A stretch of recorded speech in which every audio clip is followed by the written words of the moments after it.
હમણાં પવનની ગતિ અને પ્રી મોન્સૂન એક્ટિવિટીના વરસાદના લીધે જનધનને ઘણી હાનિ થવામાં હતી, પરંતુ હવે ખેડૂત ભાઈઓ પોતાનું કાર્ય કરી શકશે અને લગભગ લાંબા ગાળાના અંતરમાં હવામાનમાં પ્રકાશને તડકો અને ગરમી વધવાની શક્યતા રહેશે.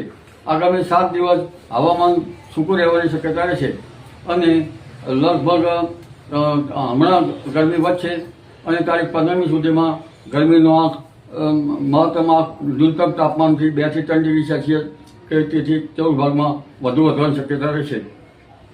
14મી એપ્રિલે પવન ફૂંકાવાની શક્યતા રહેશે અને 20મી એપ્રિલ સુધીમાં તો મહત્તમ તાપમાન લગભગ મધ્ય ગુજરાતના ભાગોમાં, વડોદરા વગેરે ભાગોમાં 42 ડિગ્રી કે 43 ડિગ્રી સેલ્સિયસ જેવું થઈ જવાની શક્યતા રહે. પંચમહાલના ભાગોમાં પણ ગરમી વધી શકે. અમદાવાદ, ગાંધીનગરના ભાગોમાં પણ મહત્તમ તાપમાન 42 ડિગ્રી સેલ્સિયસની આસપાસ થઈ જવાની શક્યતા રહે. કચ્છના ભાગોમાં મહત્તમ તાપમાન 39 ડિગ્રી સેલ્સિયસ આસપાસ થવાની શક્યતા રહે. રાજકોટના ભાગમાં પણ મહત્તમ તાપમાન 40 ડિગ્રી સેલ્સિયસ આસપાસ રહેવાની શક્યતા રહે. આ ઉપરાંત જૂનાગઢના ભાગમાં પણ મહત્તમ તાપમાન 40 ડિગ્રી સેલ્સિયસની આસપાસ રહેવાની શક્યતા રહે.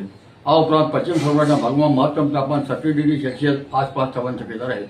દક્ષિણ ગુજરાતના ભાગોમાં મહત્તમ તાપમાન 36 ડિગ્રી સેલ્સિયસ આસપાસ રહેવાની શક્યતા રહે, જેમાં સુરત, નવસારીના ભરૂચના ભાગોમાં આ ઉષ્ણતામાન રહી શકે.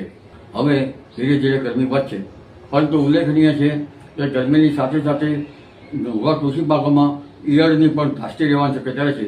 જે બાગાયતી પાકો એક વર્ષથી મોટી ઉંમરના એક વર્ષથી થઈ ગયેલ છે એવા બાગાયતી પાકોમાં આંતરખેડ કરી શકાશે, નિંદામણ કરી શકવાની શક્યતા રહેશે અને લગભગ કઠોળ જેવા પાકોમાં પણ પ્રથમ ફૂલ આવ્યા હોય તો હવે ધીરે ધીરે ઈયળનો ઉપદ્રવ થવાની શક્યતા રહેશે. આથી ખેડૂત ભાઈઓએ પાક સહાયકના પગલાં લેવા સારા રહે. તેમજ હવે કલમો પણ થવાની શક્યતા છે. બોરડી વગેરે પાકોમાં કલમો રહેવાની શક્યતા રહેશે. એટલે હવે ધીરે ધીરે આંતરખેડ કરવાની શક્યતા છે, પરંતુ કેટલાક પાકમાં ઈયળ પડવાની ધાસ્તી રહેતા પાક સહાયકના પગલાં લેવા સારા રહે.